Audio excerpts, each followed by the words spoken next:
அனைவருக்கும் வணக்கம். நலமுடன் நான் உங்கள் கிராமத்து தோழி. இவ்வுலகில் அனைவரால் நலமுடன் இருக்க பிரபஞ்சத்திற்கு கோடான கோடி நன்றிகள் பல. வாங்க இன்றைக்கி ஒரு சூப்பரான வீடியோ பார்க்கலாம். என்னுடைய இட்லி மாவு தொழிலுக்கு இட்லி மாவு எப்படி அரைக்கிறேன், எந்த அளவுக்கு அரிசி சேர்க்குறேன், எந்த அளவுக்கு உளுந்து சேர்க்குறேன், வாங்க இட்லி எப்படி இருக்குன்னு பார்க்கலாம். ரேஷன் அரிசி தான் எல்லாமே எடுத்துருக்கிறது. இப்போ அளந்து போடுறது நீட்டரிசி, ரேஷன் அரிசி. இந்த படி அரை கிலோ பிடிக்கும். அரை கிலோ பிடிக்கிற படியில் 3 படி எடுத்திருக்கேன்.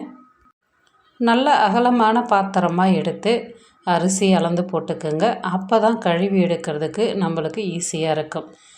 இது ரேஷன் அரிசி, குண்டரிசி. அதுவும் அதே படியில் 3 படி எடுத்து அளந்து போட போகிறேன்.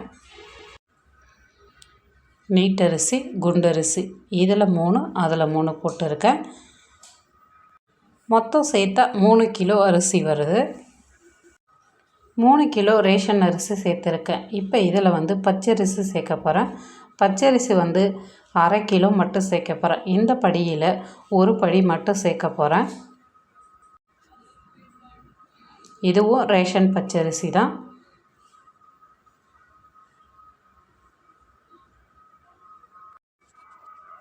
அரிசிலாம் அளந்து எடுத்தாச்சு. 3 கிலோ புழுங்கல் அரிசி, அரை கிலோ பச்சரிசி சேர்த்துருக்கேன். இப்போ இதுக்கு எவ்வளோ உளுந்து சேர்க்கலான்னு வாங்க பார்க்கலாம்.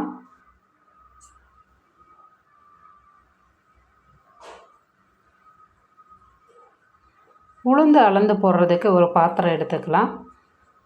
குண்டு உளுந்து, தோல் இல்லாத உளுந்து தான் எடுத்திருக்கேன்.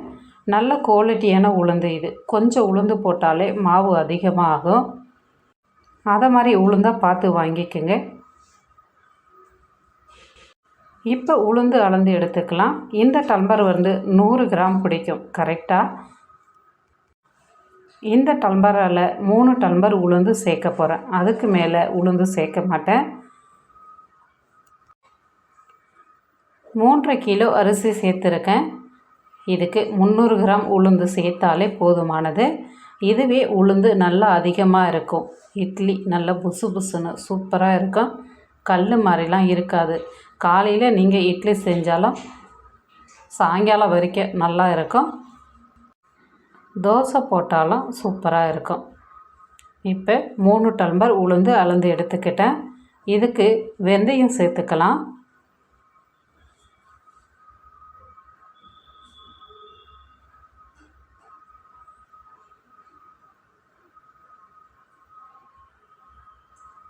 இந்த ஸ்பூனில் 3 ஸ்பூன் அளவுக்கு வெந்தயமும் அதிகமாக சேர்த்தாலும் குழகுழப்பு ரொம்ப கொடுக்கும். அதனால் கரெக்டாக சேர்த்துக்கோங்க. இந்த ஸ்பூனால் 3 ஸ்பூன் அளவுக்கு வெந்தயம் சேர்த்துட்டு அரிசி, உளுந்து ரெண்டுமே தண்ணி வச்சு நல்லா வாஷ் பண்ணிக்கலாம். உளுந்து ஒரு 2 வாட்டி தண்ணி வச்சு வாஷ் பண்ணிவிட்டு நல்லா தண்ணி வச்சு ஊற வச்சுக்கோங்க. அரிசி ஒரு 5 வாட்டி தண்ணி வச்சு நல்லா கையை வச்சு களைஞ்சி எடுத்துக்கோங்க. அப்போ தான் அரிசி நல்லா வெள்ளையாக இருக்கும். இப்போ ரெண்டுத்தையுமே கழுவி எடுத்துகிட்டு வந்துட்டேன்.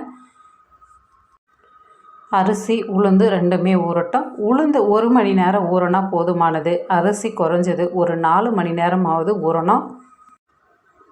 உளுந்து நீங்கள் ஊற வச்சுட்டு ஃப்ரிட்ஜு இருக்கும்னா ஃப்ரிட்ஜிலே வச்சுக்கலாம். உளுந்து நிறைய மாவு காணும். உங்களுக்கு உரலும் சூடாகாமல் இருக்கும். அரிசி நல்லா ஊறிடுச்சு. எவ்வளோ வெள்ளையாக இருக்குது பாருங்கள் பார்க்குறதுக்கு. இப்போ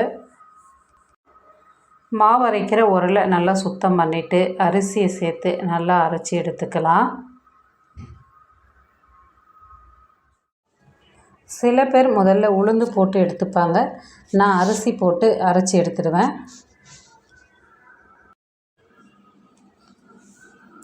அரிசி அரைச்சி எடுக்கும்போது ரவை விட கொஞ்சம் நைஸாக இருக்கணும்.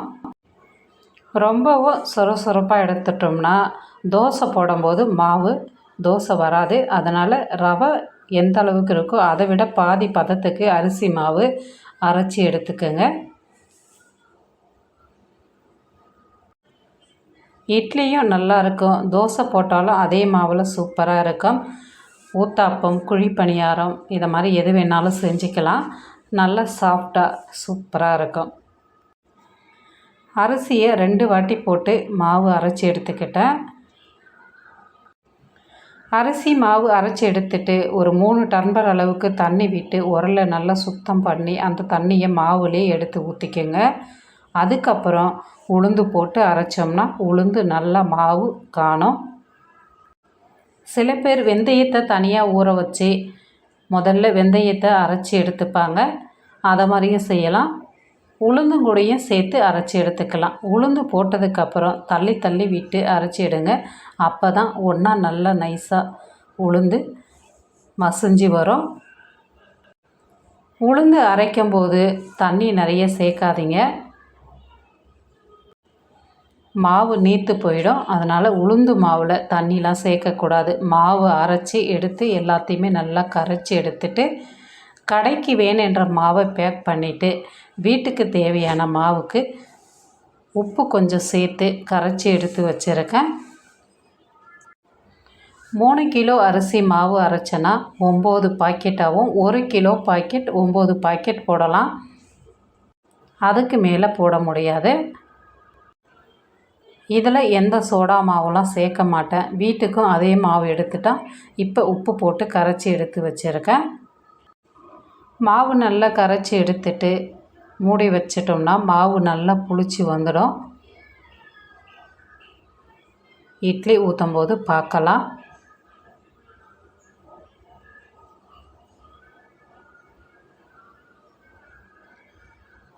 மாவு நல்லா பொங்கி வந்திருக்கு பாருங்கள். இப்போ இதெல்லாம் தண்ணிலாம் எதுவும் விட்டு கலக்க வேணாம். மாவு மட்டும் லேசாக கரண்டி வச்சு கலந்து விட்டுக்குங்க. அடி மாவு வரைக்கும் நம்ம இட்லி ஊற்றினோம்னா சூப்பராக இருக்கும். பார்க்கும்போதே தெரியுது பாருங்கள், உளுந்து மாவில் நல்லா பொசு பொசுன்னு சூப்பராக இருக்கும். இதுவே நீங்கள் கடையில் இட்லி அரிசி வாங்கி இட்லி மாவு அரைக்கிறீங்கன்னா உளுந்து எக்ஸ்ட்ரா சேர்க்க வேண்டியது வரும். இது ரேஷன் அரிசி என்றதுனால உளுந்து இந்த அளவுக்கு போட்டாலே போதுமானது. இப்போ இட்லி ஊற்றிக்கலாம். இட்லி பாத்திரத்தில் தண்ணி வச்சு தண்ணி நல்லா கொதி வரணும். அதுக்கப்புறம் தான் நம்ம இட்லி ஊற்றி வைக்கணும். அப்போ தான் இட்லி நல்லா வெந்து வரும். 10 நிமிஷத்தில் உங்களுக்கு சூப்பரான மல்லிகைப்பூ மாதிரி பஞ்சு மாதிரி இட்லி ரெடி ஆகிடும். தண்ணி கொதிக்காமல் எப்பயுமே இட்லி ஊற்றி வைக்காதீங்க. அடுத்து ஒரு தட்டு ஊற்றி வச்சிட்டதுக்கப்புறம் மூடியை போட்டு மூடிட்டு மறுபடியும் ஒரு தட்டில் இட்லி ஊற்றுங்க. அதுக்கப்புறம் மூடியை திறந்துட்டு இன்னொரு தட்டு எடுத்து வைங்க. அதை மாதிரி செய்யும்போது உங்களுக்கு அடியில் இருக்க இட்லியில் தண்ணி விடாமல் இருக்கும். 10 நிமிஷம் நம்ம ஆவியில் வேக விட்டாலே சூப்பரான இட்லி ரெடி ஆகிடும். இட்லி நல்லா வெந்து வந்துடுச்சு. இப்போ எடுத்துக்கலாம். குழியை பொறுத்து இருக்குது இட்லி இதிலே துணி போடாத எண்ணெய் தடவி நான் இட்லி ஊற்றினா இன்னும் நல்லா பெருசாக இருக்கும். இட்லி துணி போட்டு ஊற்றினா கொஞ்சம் திகிலாக இது மாதிரி தான் இருக்கும். இட்லி குண்டா நம்ம பார்த்து வாங்குறதுலேயும் இருக்குது. இப்போ இட்லி எப்படி இருக்குது பாருங்கள், நல்லா உள்ள வரைக்கும் பஞ்சு மாதிரி சூப்பராக இருக்கும். இதை மாதிரி இருந்துச்சுன்னா இட்லி சாயங்காலம் வரைக்கும் கூட உங்களுக்கு அப்படியே இருக்கும். மேலே நல்லா மழைன்னு இருந்ததுன்னா ஆறுனதுக்கப்புறம் கல் மாதிரி ஆகிடும். இதை மாதிரி தான் இட்லி மாவு பேக் பண்ணுறதுக்கு மாவு அரைப்பேன். வயசானவங்களிருந்து பச்சை பிள்ளைங்க வரைக்கும் இந்த இட்லியை சாப்பிட்லாம். ஆவியில் வேகக்கூடிய பொருள். இந்த இட்லிக்கு தொட்டு சாப்பிட்றது ஒரு மருந்து குழம்பு தான். ஏற்கனவே வீடியோ போட்டிருக்கேன், போயிட்டு பாருங்கள். இந்த வீடியோ உங்களுக்கு பிடிச்சதுன்னா லைக் அண்ட் ஷேர் பண்ணுங்கள். கிராமத்து தொழில் சேனலை சப்ஸ்கிரைப் பண்ணுங்கள். பாய்.